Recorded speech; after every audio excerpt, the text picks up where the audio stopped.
High everyone, welcome to let's improve. WBJEE 2025 counselling এ তোমরা যারা যারা পার্টিসিপেট করছো, তোমাদের যে ফার্স্ট রাউন্ডের কাউন্সিলিং এর রেজাল্ট সেটা কিন্তু আজকে অর্থাৎ 3rd অফ সেপ্টেম্বরে আসতে চলেছে।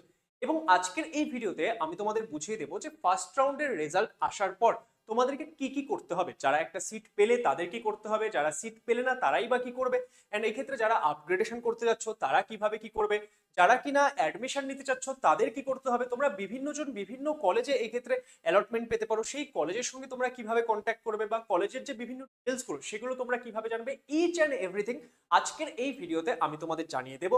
তাহলে তোমরা যারা যারা ডাব্লিউবিজেই 2025 কাউন্সিলিং এ পার্টিসিপেট করেছো তারা কিন্তু অবশ্যই ভিডিওটিকে শুরু থেকে শেষ অবধি দেখবে, যাতে তোমাদের কোনো রকমের কনফিউশন না থাকে। কারণ এখানে কিন্তু কোনো রকম ভুল করার কোনো চান্স নেই।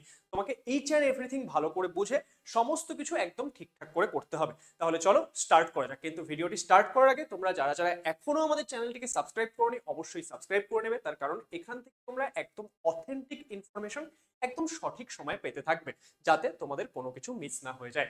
দেখো, সবার প্রথমে আমরা চলে যাই আমাদের ডাব্লিউবিজে এর অফিসিয়াল ওয়েবসাইটে। এবং ডাব্লিউবিজে এর অফিসিয়াল ওয়েবসাইটে যদি আমরা আসি, আমরা এখানে আমাদের যে শিডিউল অফ ডাব্লিউবিজি 2025 কাউন্সিলিং সেটাকে চাইলে ওপেন করতে পারি। এবং সেখানে আমরা কি জানি, সেটাকে যখন আমরা ওপেন করব তখন আমরা দেখতে পাবো আমাদের যে এই ক্ষেত্রে first round seat allotment result সেটা আমাদের 3rd অফ সেপ্টেম্বর 2025 পাবলিশ হচ্ছে। এবার এখনো যখন এই ভিডিওটা শুট করছি তখনও পাবলিশ হয়নি, কিন্তু খুব তাড়াতাড়ি আমরা এই রেজাল্টটা কিন্তু ওয়েবসাইটে দেখতে পাবো। এবং এরপর দেখো, আমাদের ফার্স্ট রাউন্ডের যখন সিট অ্যালটমেন্ট রেজাল্ট বেরিয়ে যাবে তখন তোমাদের পেমেন্ট অফ সিট অ্যাকসেপ্টেন্স ফি এবং তোমাদের বাকি যে ভেরিফিকেশন, অ্যাডমিশন ইত্যাদির জন্য কতখানি সময় দেওয়া রয়েছে, তোমাদের সময় দেওয়া রয়েছে আজকে, that is 3rd of September থেকে আমাদের 7th অফ সেপ্টেম্বরের মধ্যে। এবার তাহলে আমাদের কি কি করতে হবে সেটা আমরা এক এক করে বুঝে নিই। সবার প্রথম যেটা বিষয় আমাদের করতে হবে সেটা কি, সেটা হচ্ছে যখন আমাদের সিট অ্যালটমেন্ট রেজাল্টটা চলে আসলো, ঠিক আছে, তোমরা অফিসিয়াল ওয়েবসাইটে যাবে। অফিসিয়াল ওয়েবসাইটে যখন তোমরা যাবে তোমরা এখানে কি দেখতে পাবে, দেখো আমাদের যে এই অফিসিয়াল ওয়েবসাইট, এখানে আমরা এই যে আমাদের ক্যান্ডিডেট অ্যাক্টিভিটি বোর্ড, এখানে এখনো দেখো তোমাদের ওই যে অনলাইন রেজিস্ট্রেশন চয়েস ফিলিং এর ব্যাপারটাই শো করছে। তো এটা যখন আমাদের ডাব্লিউবিজে এর কাউন্সিলিং এর ফার্স্ট রাউন্ডের রেজাল্ট বেরিয়ে যাবে তখন এখানে তোমাদের দেখাবে যে ফার্স্ট রাউন্ডের রেজাল্ট ডিক্লেয়ার্ড। তাহলে তোমরা এখানে ক্লিক করে নিয়ে চেক করতে পারবে। এবার চেক করার প্রসেস কি নর্মাল, তোমরা এখানে ক্লিক করলে তোমাদের এই যে একটা নতুন ওয়েবসাইট ওপেন হয়ে যায়, সেখানে তোমাদের এই সমস্ত ডিটেলস দিয়ে লগ ইন করতে হয়। যেভাবে তোমরা রেজিস্ট্রেশন করেছো কাউন্সিলিং এর জন্য, সিমিলারলি তোমরা এখানে পুরো লগ ইন করে নিয়ে তোমাদের যে কাউন্সিলিং এর রেজাল্ট সেটা কিন্তু চেক করতে পারবে। এবং এখানে একটা ইম্পর্টেন্ট বিষয় তোমাদের কিন্তু মাথায় রাখতে হবে। দেখো, আমরা যদি ডাব্লিউবিজি এর ওয়েবসাইটেও আসি এবং এখানে উপরে যে জিনিসগুলো এখানে স্লাইড হচ্ছে, সেখানে দেখো একটা জিনিস বলেছে, important note, please bring the seat allocation ID during admission of WBJEE 2025 counselling. যে ডাব্লিউবিজেই 2025 কাউন্সিলিং এর অ্যাডমিশনের সময় তোমাকে কিন্তু ইউনিক সিট অ্যালোকেশন আইডি যেটা থাকবে সেটা নিয়ে আসতে হবে। এবার তোমার মাথায় আসবে, স্যার ইউনিক সিট অ্যালোকেশন আইডিটা আমি কোথা থেকে পাবো? চলো আমি সমস্ত বিষয়টা এবার তোমাকে এক এক করে বোঝাচ্ছি। সবার প্রথম কাজ কি, যখন তাহলে তোমার সিট অ্যালটমেন্ট রেজাল্ট চলে আসলো, সবার প্রথমে তো তুমি অনলাইনে এক্ষেত্রে লগ ইন করে নিয়ে চেক করে নেবে। কি চেক করবে, যে তুমি এক্ষেত্রে কলেজ পেলে কি পেলে না। দেখো, এক্ষেত্রে দুটো কেস হবে, যে তুমি হয় কলেজ পেয়ে গেছো অথবা কলেজ পাওনি। মানে সেখানে তুমি যদি কলেজ পেয়ে যাও তাহলে দেখাবে যে তুমি কোন কলেজ কোন ব্রাঞ্চ পেয়েছো, আর যদি তুমি এই ক্ষেত্রে কলেজ না পাও তাহলে কি দেখাবে যে না, কলেজ তুমি পাওনি, তাই না? তাহলে সেই ক্ষেত্রে যারা কলেজ পাচ্ছ না তাদেরকে এই মুহূর্তে কিচ্ছু করতে হবে না, তারা সিম্পলি নেক্সট রাউন্ডের জন্য অপেক্ষা করবে। কিন্তু যারা কলেজ পেয়েছো তাদের আসবে হচ্ছে এখন এক এক করে বিভিন্ন বিষয় করার পালা। কি কি, সবার প্রথমে তোমরা এখানে কি করবে, সবার প্রথমে 2 নাম্বার হবে, তাই না? সবার প্রথমে তোমরা যখন চেক করলে, তুমি যখন দেখলে যে তুমি একটা সিট অ্যালট হয়েছে তোমাকে, তোমাকে কি প্রয়োজন হবে, তোমাকে সবার প্রথমে সিট অ্যাকসেপ্টেন্স ফি পে করতে হবে, ঠিক আছে? তোমাকে সবার প্রথমে কি করতে হবে, তোমাকে সবার প্রথমে সিট অ্যাকসেপ্টেন্স ফি পেমেন্ট করতে হবে। এটা কত টাকা হয়, সিট অ্যাকসেপ্টেন্স ফি 5000 টাকা হয়। এটা তোমাকে পেমেন্ট করতে হবে। কিভাবে পেমেন্ট করবে, অনলাইনে পেমেন্ট করে দেবে। এবার এটা পেমেন্ট করার পর তুমি কি করতে পারবে, এটা পেমেন্ট করার পর তুমি তোমার যে অ্যালটমেন্ট লেটার, সেই অ্যালটমেন্ট লেটারটা ডাউনলোড করতে পারবে। মানে এই সিট অ্যাকসেপ্টেন্স ফি যতক্ষণ না তুমি পেমেন্ট করছো ততক্ষণ কিন্তু তুমি অ্যালটমেন্ট লেটার ডাউনলোড করতে পারবে না। তাহলে তোমাকে সবার প্রথমে কি করতে হবে, সিট অ্যাকসেপ্টেন্স ফি পে করতে হবে, তারপর তুমি অ্যালটমেন্ট লেটার ডাউনলোড করবে। এবার অনেকের মাথায় আসতে পারে আমি এই রাউন্ডে যেই সিটটা পেয়েছি সেটাতে আমি ভর্তি হব না, আমি আপগ্রেডেশন করাবো, তাহলে আমি এক কাজ করি, আমি অ্যাকসেপ্টেন্স ফি পে করবো না।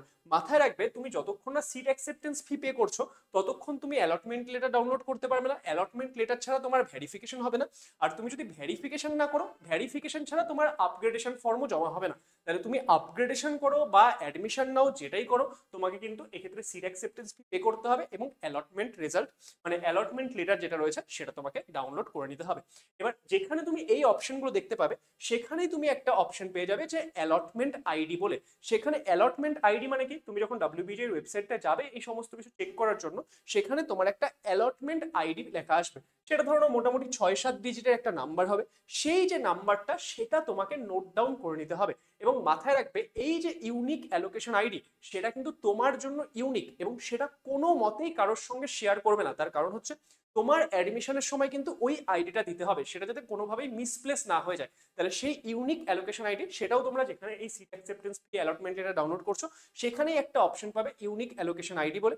সেই অ্যালোকেশন আইডিটা তোমরা কিন্তু প্রপারলি নোট ডাউন করে নেবে এবং কোনো মতেই সেটাকে কারোর সঙ্গে শেয়ার করবে না। সেটা তোমাদের কখন লাগবে, যখন তোমরা অ্যাডমিশনের জন্য যাচ্ছ। এবার এই ক্ষেত্রে কথা আসবে যে তাহলে আমরা অ্যালটমেন্ট লেটার ডাউনলোড করে নিলাম এবং অ্যালটমেন্ট লেটার ডাউনলোড করার পর আমরা কি করব, অ্যালটমেন্ট লেটার ডাউনলোড করার পর তোমাকে যেটা করতে হবে সেটা তোমাকে সমস্ত ডকুমেন্ট নিয়ে কোথায় যেতে হবে, যেই কলেজটায় তুমি কি করছো, যেই কলেজটায় তুমি এক্ষেত্রে অ্যালটমেন্ট পেয়েছো। ধরো কারোর বাড়ি কলকাতা কিন্তু সে জলপাইগুড়ি গভর্নমেন্ট ইঞ্জিনিয়ারিং কলেজে অ্যালটমেন্ট পেয়েছে, তাহলে সেকে কি করতে হবে, তাকে জলপাইগুড়ি গভর্নমেন্ট ইঞ্জিনিয়ারিং কলেজে অ্যালটমেন্টের যে এসেছে তাকে কিন্তু ফিজিক্যাল ভেরিফিকেশনের জন্য সেখানেই যেতে হবে। হতে পারে তুমি হয়তো আপগ্রেড করবে, তুমি হয়তো আপগ্রেড করে চাইছো যে পরের রাউন্ডে আপগ্রেড করে অন্য কোনো কলেজ পাচ্ছ কি পাচ্ছ না চেক করতে, কিন্তু তোমাকে কিন্তু ভেরিফিকেশনের জন্য যেই কলেজ পেয়েছো সেখানেই তোমাকে যেতে হবে, ঠিক আছে। এবং স্টুডেন্টকে পার্সোনালি মানে স্টুডেন্টকে ফিজিক্যালি থাকা কিন্তু নেসেসারি। অনেকে ভাবে যে আমি যাবো না, আমার প্যারেন্টসদের পাঠিয়ে দিই। তোমার প্যারেন্টস আসছে কি আসছে না সেটা ফ্যাক্টর নয়, তুমি আসাটা সব থেকে বেশি জরুরি, যে তোমাকে আসতেই হবে, ঠিক আছে। এবার একটা জিনিস দেখো যে আমাদের কি কি এক্ষেত্রে ডকুমেন্টস লাগবে, ঠিক আছে। তোমরা যখন কাউন্সিলিং এর জন্য যাবে তখন তোমাদের কি কি ডকুমেন্টস লাগবে, বাই দ্য ওয়ে কোন কলেজে কি চাইছে না চাইছে কিভাবে সেগুলো তোমরা চেক করবে সেটাও আমি এক্ষুনি তোমাদের বলবো, একটু অপেক্ষা করো। হ্যাঁ, সমস্ত কিছু এক এক করে আমি তোমাদের দেখিয়ে দিচ্ছি। তো এই যে কাউন্সিলিং এর নোটিশটা তোমাদের দিয়েছিল, সেই কাউন্সিলিং এর নোটিশটার মধ্যে যদি আমরা যাই, এখানে কিন্তু তোমরা দেখতে পারবে যে তোমাদের কি কি ডকুমেন্ট নিয়ে যেতে বলেছে। তো এই যে ডকুমেন্টগুলো, আশা করছি এতদিনে সবাই সমস্ত ডকুমেন্ট রেডি করে নিয়েছো, কারণ অলরেডি আমি আগেও ভিডিও বানিয়ে দিয়েছিলাম ডকুমেন্ট লাগবে। এখানে দেখো পুরো ডকুমেন্টের যে লিস্টগুলো, কি কি ডকুমেন্ট তোমাদের নিয়ে যেতে হচ্ছে, যে অল ক্যান্ডিডেটস জন্য ক্লাস 10 এর অ্যাডমিট কার্ড বা birth certificate for verification of date of birth, তারপরে ক্লাস 10 এর মার্কশিট, ক্লাস 12 এর মার্কশিট ইত্যাদি বিষয়গুলো তোমাদের নিয়ে যেতে হবে। এগুলো অলরেডি এখানে বলা রয়েছে বা আমি আগেও তোমাদের জন্য ভিডিও বানিয়ে দিয়েছি, আশা করছি সবাই এগুলো অলরেডি বানিয়ে নিয়েছো। এবার তাহলে তুমি কোথায় যাচ্ছ, তুমি যাচ্ছ হচ্ছে কোনো একটা পার্টিকুলার কলেজে ভেরিফিকেশনের জন্য। এবার দুই রকমের স্টুডেন্ট থাকতে পারে। একটা স্টুডেন্ট কি হবে, যে কিনা কলেজে যাচ্ছে ভেরিফিকেশন করাবে এবং ভেরিফিকেশন করানোর পর সে কি করবে, আপগ্রেডেশনের জন্য দিবে। আর আরেকটা স্টুডেন্ট কি থাকবে, আরেক রকমের স্টুডেন্ট থাকবে যারা কিনা সেই কলেজে যাচ্ছে, সে অ্যাডমিশন নিয়ে নেবে। তাহলে এই ক্ষেত্রে তুমি আপগ্রেডেশনের জন্য যাও বা তুমি অ্যাডমিশনের জন্য যাও, তোমার কাছে সময় কিন্তু এই যে 3, 4, 5, 6, 7, ঠিক আছে। এই যে তোমার কাছে সময়টা, এই 5 দিনই কিন্তু সময়, তার মধ্যেই তোমাকে সমস্ত কিছু কমপ্লিট করতে হবে। তাহলে তুমি যখন ভেরিফিকেশনের জন্য যাচ্ছ, তোমার যদি মাথায় এটা থাকে যে আমি সেই কলেজটায় ভর্তি হব, তাহলে ওই কলেজে ভর্তি হওয়ার জন্য আরো এক্সট্রা কি কি ডকুমেন্ট লাগবে, দেখো এখানে যে ডকুমেন্টগুলো সেটা কিন্তু তোমার জাস্ট ফিজিক্যাল ভেরিফিকেশনের জন্য লাগছে। তুমি ফিজিক্যাল ভেরিফিকেশন এই ডকুমেন্টগুলোতে কমপ্লিট হলো, তারপর তুমি যদি কলেজে ভর্তি হতে চাও তার জন্য কিন্তু আরো কিছু এক্সট্রা ডকুমেন্ট লাগবে। তাহলে কি কি ডকুমেন্ট চেয়েছে সেটা তোমাকে কোথা থেকে জানতে হবে, সেটা তোমাকে জানতে হবে সেই কলেজের সঙ্গে কন্ট্যাক্ট করে বা সেই কলেজের ওয়েবসাইট থেকে। স্যার কিভাবে জানবো, চলো একটা এক্সাম্পল আমি তোমাদেরকে দেখিয়ে দিই। যে এক্ষেত্রে ভাবো আমরা এক কাজ করছি, আমরা এক্ষেত্রে যাচ্ছি হচ্ছে জলপাইগুড়ি গভর্নমেন্ট ইঞ্জিনিয়ারিং কলেজ এবং সেখানে কি কি চেয়েছে সেগুলো একবার আমরা দেখার চেষ্টা করি।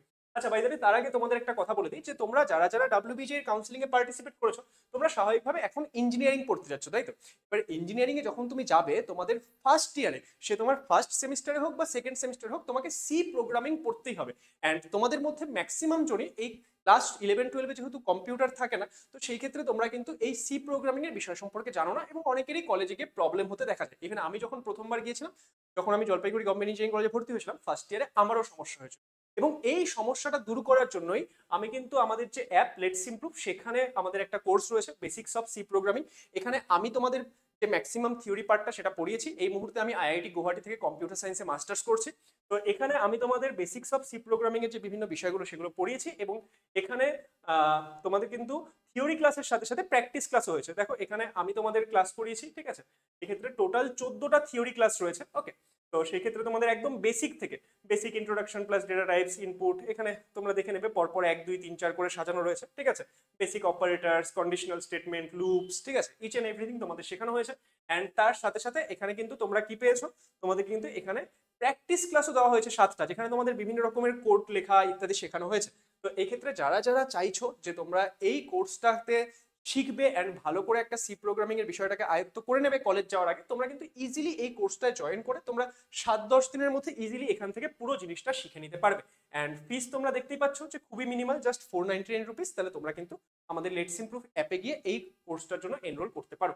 তাহলে চলো আমি তোমাদের একটা যে কোনো পার্টিকুলার কলেজ সম্পর্কে দেখে দিই। আমি এখানে জলপাইগুড়ি গভর্নমেন্ট ইঞ্জিনিয়ারিং কলেজের এক্সাম্পল নিচ্ছি। জলপাইগুড়ির যে ওয়েবসাইট সেটা হচ্ছে jgec.ac.in, ওকে। সেরকম তোমরা অন্যান্য যে কলেজের ওয়েবসাইটগুলো সেগুলো পেয়ে যাবে। স্যার সমস্ত কলেজের ওয়েবসাইট আমরা কি করে জানবো? তোমাদের জানার দরকার নেই, সেই কলেজের নামটা দিয়ে গুগলে সার্চ করবে, তোমরা সেই কলেজের ওয়েবসাইট পেয়ে যাবে। তো এখানে আমরা জলপাইগুড়ি গভর্নমেন্ট ইঞ্জিনিয়ারিং কলেজের যে ওয়েবসাইটটা সেটা ওপেন করেছি। দেখো এটা জলপাইগুড়ি গভর্নমেন্ট ইঞ্জিনিয়ারিং কলেজের অফিসিয়াল ওয়েবসাইট, এবং এখানে আমরা আসবো হচ্ছে নোটিশ সেকশনে। দেখো তো আমাদের নোটিশ কোথায় দিয়েছে।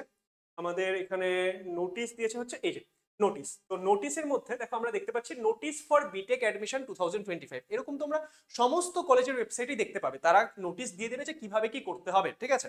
তো এই নোটিশটা ধরো আমি এখানে ওপেন করছি ফর আমাদের বিটেক অ্যাডমিশন 2025, এবং এটা যদি আমরা ওপেন করি, দেখো জলপাইগুড়ি গভর্নমেন্ট ইঞ্জিনিয়ারিং কলেজ আর গভর্নমেন্ট অটোনোমাস কলেজ। তোমরা জানো যে জেজিএসি হচ্ছে একটা অটোনোমাস কলেজ, তাই তো। তো এক্ষেত্রে for BTech general entry students 2025, তো কি বলেছে এখানে যে এটা কবে পাবলিশ করা হয়েছে? দেখো আমাদের 1 সেপ্টেম্বর 2025 এরা পাবলিশ করেছে। তো বলেছে physical verification admission at the college for BTech first year 2025, যে ফিজিক্যাল ভেরিফিকেশন এবং অ্যাডমিশনের জন্য এটা দেওয়া হয়েছে। এখানে কি বলেছে আমি সম্পূর্ণটা অফকোর্স পড়বো না, তাহলে ভিডিও অনেক বড় হয়ে যাবে, আমি তোমাদের একটু জাস্ট বুঝিয়ে দিই।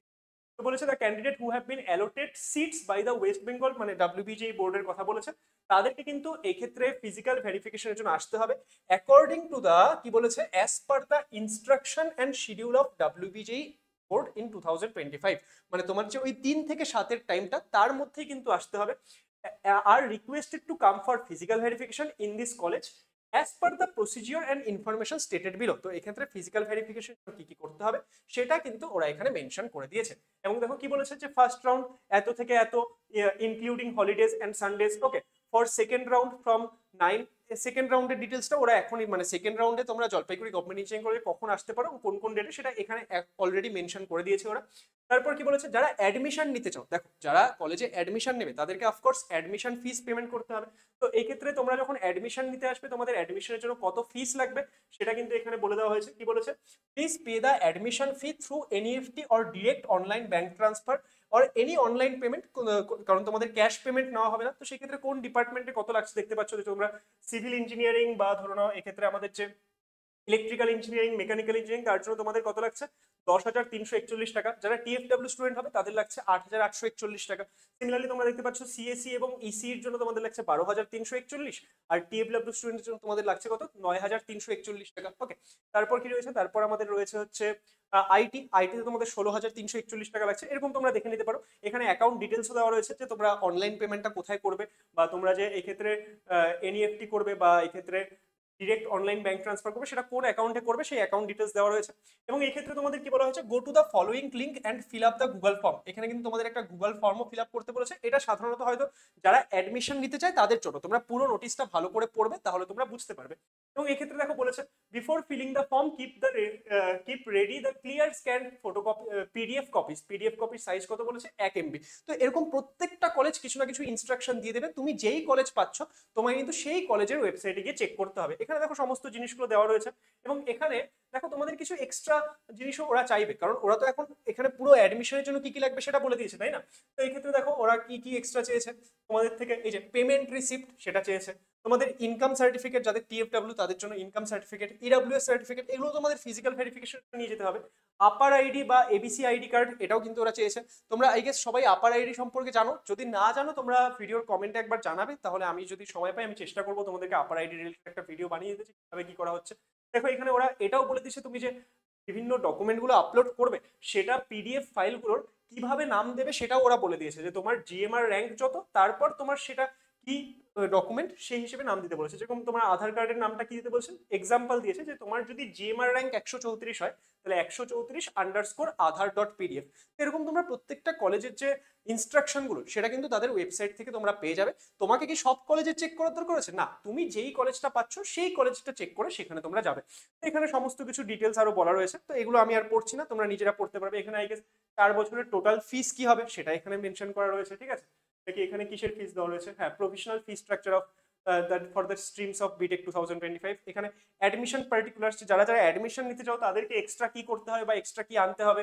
যারা অ্যাডমিশন নিতে চাও তাদেরকে কি হয়, তাদেরকে অনেক রকম আরো এক্সট্রা ডকুমেন্টস ফিল করতে হয়, যেরকম মেডিকেল সার্টিফিকেট, তারপর গার্জিয়ানশিপ, তারপর হচ্ছে anti drug undertaking, anti ragging undertaking, তারপর no use of motor vehicle ইত্যাদি বিভিন্ন কিছু তোমাদের ফিল করতে হবে। সমস্ত কিছু তোমরা সেই কলেজের ওয়েবসাইট থেকে জানতে পেরে যাবে। তাহলে এই মুহূর্তে তোমাদের এখন কি কাজ, এই মুহূর্তে তোমাদের প্রথম কাজ হচ্ছে যখন তোমাদের কোথায় গেল এই যে WBJ অফিসিয়াল ওয়েবসাইট, আমি একবার রিফ্রেশ করি, দেখা গেল ভিডিও বানাতে বানাতে রেজাল্ট চলে এসেছে। তো হ্যাঁ দেখো চলে এসছে ভিউজ round 1 seat allotment result for WBJ counselling 2025। দারুণ ব্যাপার তো, আজকে ভিডিও বানাতে বানাতেই তোমাদের রেজাল্টও চলে এসছে। তাহলে চাও জলদি করে সবাই চলে যাও এবং এখানে গিয়ে তোমরা কিন্তু পুরো ডিটেলসটা চেক করে নিতে পারবে। এন্ড যেইভাবে যেইভাবে আমি বললাম সেইভাবে করে কিন্তু তোমরা কি করতে পারবে, তোমাদের যে এই বিষয়টা সেটা তোমরা ফিল আপ করতে পারবে। এবার এখানে আসছে আপগ্রেডেশনের ব্যাপারটা, সেই আপগ্রেডেশনের ব্যাপারটা তোমাদের একটু বলে দিই।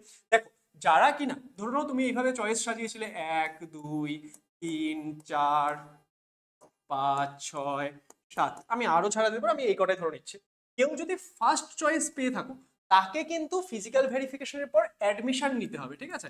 তাকে কি করতে হবে, তাকে কিন্তু অ্যাডমিশন নিতে হবে। তার কাছে কিন্তু আপগ্রেডেশনের কোনো চয়েস নেই, কারণ তুমি একদম 1 নাম্বার চয়েস পেয়েছো, মানে তোমার সব থেকে যেটা ইচ্ছা ছিল সেটা তুমি পেয়ে গেছো। তো সেই ক্ষেত্রে তোমার আপগ্রেডেশনের কোনো ব্যাপার নেই, তুমি যেটা পেয়েছো সেটা তোমাকে নিতে হবে। ওকে, মানে সেখানে তুমি হয় অ্যাডমিশন নেবে বা তুমি কাউন্সিলিং প্রক্রিয়ার বাইরে চলে যাবে। এবার যারা ধরো অন্য কোনো একটা চয়েস পেয়েছো, সেকেন্ড চয়েস বা থার্ড চয়েস বা ফোর্থ চয়েস বা অন্য কোনো একটা চয়েস, আমি এক্সাম্পল ধরে নিচ্ছি কেউ একজন ফিফথ চয়েসটা পেয়েছো, তাহলে এই ফিফথ চয়েস যে পেয়েছে তার কাছে এখন কি থাকছে, তার কাছে দুটো অপশন থাকছে, যে সে এই কলেজে হয় অ্যাডমিশন নেবে, সে এই কলেজে হয় অ্যাডমিশন নেবে, বা সে কি করবে, বা সে এক্ষেত্রে আপগ্রেডেশন করাবে, ঠিক আছে, আপগ্রেড করাবে। এবার তাহলে কিভাবে আমরা করব, দেখো আমার যা সাজেশন থাকবে, তুমি যদি ফিফথ চয়েস পেয়ে থাকো এবং তোমার যদি ওপরের দিকে, সাধারণত আমরা কিভাবে সাজিয়েছি, ওপরের দিকে আমাদের বেশি ইচ্ছা বা বেশি প্রাধান্যের কলেজগুলো রয়েছে, তাহলে আমরা ফার্স্ট চয়েস যারা পাচ্ছ তারা তো ভর্তি হয়ে যাবে। কিন্তু আমার মতে যদি তুমি কোনো একটা এমন চয়েস পেয়ে থাকো সেটার থেকে বেটার চয়েসগুলো যদি তোমার উপরে থাকে, তাহলে কিন্তু তোমার আপগ্রেডেশন করানো উচিত। ওকে, কারণ তুমি একবার চান্স নিয়ে দেখো পরের রাউন্ডে পাচ্ছ কি পাচ্ছ না। এবার এখানে একটা জিনিস বুঝতে হবে, অনেকে বলবে স্যার আমি পরের রাউন্ডে চান্স নেব কিন্তু আমার যদি নিচের কলেজ চলে আসে, আপগ্রেডেশনে কোনোদিনও নিচের কলেজ আসে না, আপগ্রেডেশনে সবসময় ওপরের কলেজ আসবে। এবার অনেকে বলবে স্যার যদি আমার আপগ্রেডেশন না হয় তাহলে কি আমার এই কলেজটা থাকবে, ইয়েস, সেকেন্ড রাউন্ডে গিয়ে যদি তোমার আপগ্রেডেশন না হয় তোমার কাছে এই কলেজটা থাকবে। এবার অনেকে বলবে স্যার যদি আমার আপগ্রেডেশন হয়ে যায় তাহলে কি এই কলেজটায় আমি আবার ফেরত আসতে পারবো, না, ধরে নাও তোমার সেকেন্ড রাউন্ডে আপগ্রেড হয়ে তুমি 2 নাম্বার চয়েসটা পেয়ে গেলে এন্ড তুমি বলছো না আমি তো 5 নাম্বারই যেতে চাই, সেটা হবে না। তোমার আপগ্রেড হলো মানে কি আরো বেটার চয়েস পেয়ে গেলে, তাহলে এই যে কলেজটা এই ব্রাঞ্চটা সেটাও তো অন্য কাউকে দিয়ে দেওয়া হলো। তাহলে যদি তোমার আপগ্রেড হয় তাহলে তুমি উপরের দিকের কলেজই পাবে, আর যদি আপগ্রেড না হয় তাহলে এটা থাকবে। তো সেই জন্য আমার মতে তোমরা যেহেতু ওপরের দিকে আরো ভালো চয়েস নিশ্চয়ই দিয়ে রেখেছো, তো সেই জন্য যারা যারা এই ক্ষেত্রে দেখছো তাদের কিন্তু আপগ্রেড করারই আমি একটা সাজেশন দেবো, ঠিক আছে। এবার এক্ষেত্রে অবশ্যই তারপরে তোমার পার্সোনাল ব্যাপার, যারা আপগ্রেড করতে চাও তারা ইয়েস আপগ্রেডেশন ফর্ম জমা দেবে, যারা এক্ষেত্রে আপগ্রেড করতে চাও না অ্যাডমিশন নিতে চাও তারা নো আপগ্রেডেশন ফর্ম জমা দিয়ে তোমাদের অ্যাডমিশন প্রক্রিয়া সেখানে কমপ্লিট করবে। তাহলে আশা করছি এই পুরো ডিটেলসটা তোমরা বুঝতে পারলে। আজকের এই ভিডিওটি যদি তোমাদের ভালো লাগে তাহলে অবশ্যই ভিডিওটিকে লাইক করো, কমেন্ট করো এবং বন্ধু বান্ধবীদের সঙ্গে শেয়ার করে দিও। এন্ড আপকামিং আরো বিভিন্ন ভিডিওস গুলো এবং আরো বিভিন্ন গাইডেন্স পাওয়ার জন্য তোমরা আমাদের চ্যানেল লেটস ইমপ্রুভকে অবশ্যই সাবস্ক্রাইব করে রেখো। Thank you so much.